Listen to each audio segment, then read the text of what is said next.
Today's professional athletes are infamous for their financial woes. Whether it's due to poor investments or nasty divorces, these athletes haven't done a proper job at budgeting their finances. Make sure to stay tuned until the end to find out which professional athlete had to file for bankruptcy twice. Before we explore these famous bank accounts, make sure to hit the thumbs up button and subscribe to The Riches. Now, here are 10 athletes who don't know how to take care of their money. Michael Vick. This former NFL quarterback became the highest-paid professional football player when he signed a $130 million contract with the Atlanta Falcons in 2004. But that extravagant 10-year contract fell apart in 2007 when Vick pleaded guilty to organizing dogfighting rings in multiple states. In July 2008, while serving his prison sentence, he filed for Chapter 11 bankruptcy. Although Vick owned $10 million in assets, he owed nearly $18 million.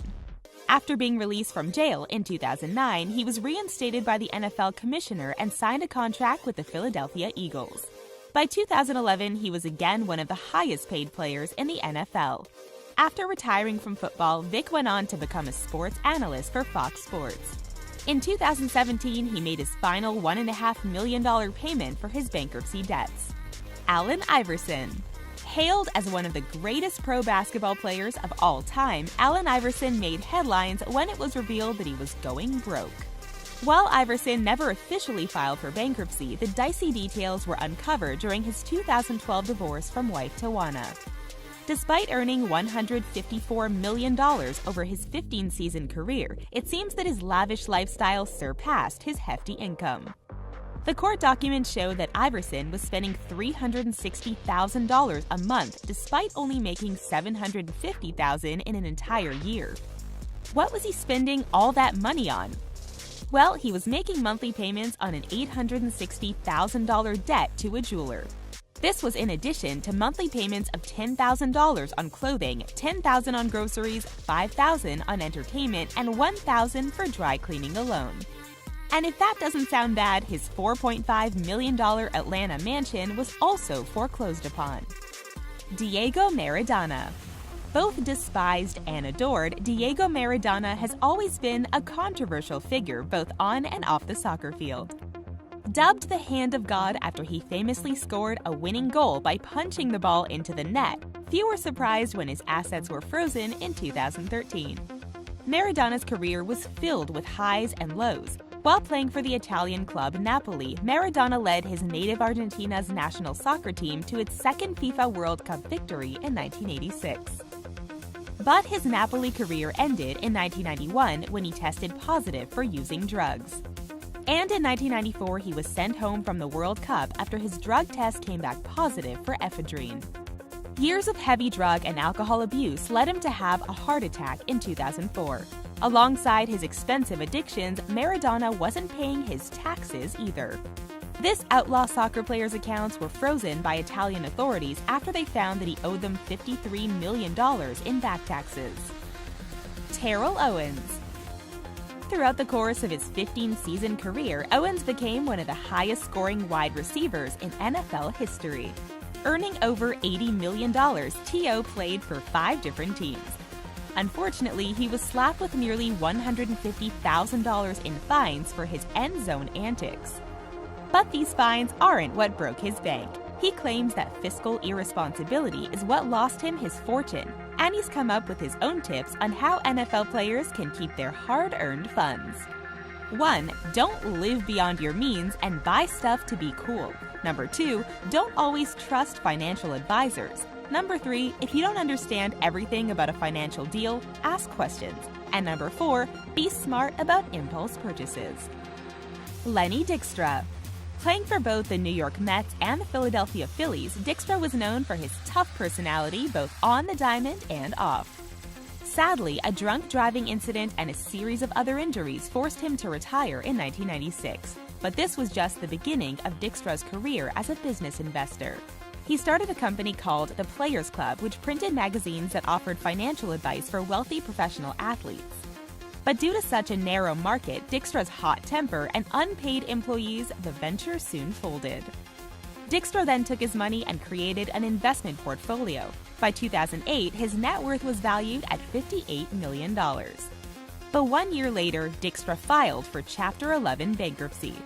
His rising debts coupled with failing investments left him with nothing. In 2012, he was convicted on multiple counts of fraud and spent 3 years in a California jail. John Daly.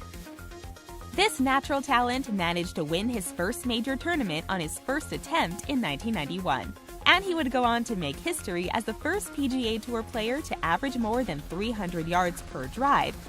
But it seemed that Daly's personal life proved to be more newsworthy as his 4 failed marriages ended up turning into nasty court cases. Even more well-known were his addictions to alcohol, cigarettes, food, and gambling. Not only did his addictions cost him his cold, hard cash, but his drunken antics landed him over $100,000 in fines from the PGA. However, it seems that gambling is what truly stole Daly's fortune. He reports losing between $50 and $60 million to gambling. He even once lost $1.25 million in a single night. But Daly seems to be turning his life around. Spending time homeschooling his younger son, he has also returned to golfing and won his first tournament in 13 years in May 2017. Stu Ungar. Earning over $30 million during his career, Ungar was considered to be one of the greatest professional poker players of all time. And he was also the first to win 3 World Series of Poker titles. But his biggest achievement was also his greatest downfall, as Ungar was found penniless and lifeless in his hotel room back in 1998, just 1 year after winning his last World Series title. While little is known about Ungar's finances, his personal accounts seem to have always been up and down due to his gambling addiction. It's rumored that he lost all of his money in his last poker game before he passed away. And on November 22, 1998, this poker champion succumbed to a lifestyle-induced heart attack in his Las Vegas motel room. Evander Holyfield. Despite earning $230 million over a 26-year career, Holyfield lost everything by the time he retired in 2014. An Olympic medalist and the world's only 4-time heavyweight champion, Holyfield is also famous for winning a 1997 fight against Mike Tyson, who was disqualified for biting off Holyfield's ear. He continued on with his successful boxing career, but his financial troubles reportedly started in 1999. As he was divorcing his first wife, it was revealed that he had fathered 2 children out of wedlock. A series of messy divorces and nearly a dozen child support payments each month left Holyfield with little money left. After being declared bankrupt, Holyfield was evicted from his mansion and was forced to auction off his personal memorabilia to pay back his debts. Mike Tyson. It seems like that fateful match in 1997 was a curse for both men involved. Not only did Holyfield lose part of an ear and Mike Tyson lost the match, but both men lost their entire fortunes. Mike Tyson is famous for his reckless fighting style and his reckless spending. The extravagant celebrity is known for his off-the-cuff style and lavish digs. In 2003, Tyson filed for bankruptcy after accruing over $27 million in debt.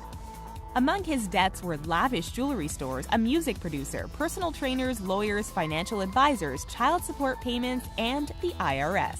Things continued to get worse as he was later sentenced to prison for drug possession. But after nearly a decade of intense rehab, this celeb is sober and is nearly finished paying back his bankruptcy debts. George Best. George Best was one of Britain's first soccer stars. Born in Northern Ireland, Best was scouted and signed with Manchester United at the age of 17. Suddenly wrapped up in the world of fame, his playboy lifestyle quickly caught up with him, and he was often suspended for missing games. He ended up walking away from Manchester United in 1974 at 28 years old. But he continued to play for 11 more clubs before retiring in 1984. That same year, he was arrested for drunk driving and assaulting a police officer. He struggled with alcohol for the rest of his life and had infamous drunken bouts on British TV and numerous bouts of violence in local pubs. In 2005, George Best succumbed to liver failure at the age of 59. After filing for bankruptcy twice in his life, Best said that he spent all of his money on booze, women, and fast cars. Well, that's all for 10 athletes who sadly don't know how to take care of their money. Do you have any tips or tricks on how to keep your money in line? Let us know in the comments below. Thanks for watching, and don't forget to subscribe. Today's professional athletes are infamous for their financial woes. Whether it's due to poor investments or nasty divorces, these athletes haven't done a proper job at budgeting their finances.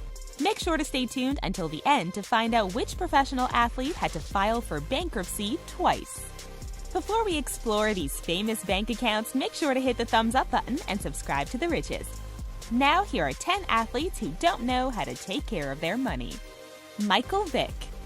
This former NFL quarterback became the highest-paid professional football player when he signed a $130 million contract with the Atlanta Falcons in 2004. But that extravagant 10-year contract fell apart in 2007 when Vick pleaded guilty to organizing dogfighting rings in multiple states. In July 2008, while serving his prison sentence, he filed for Chapter 11 bankruptcy. Although Vick owned $10 million in assets, he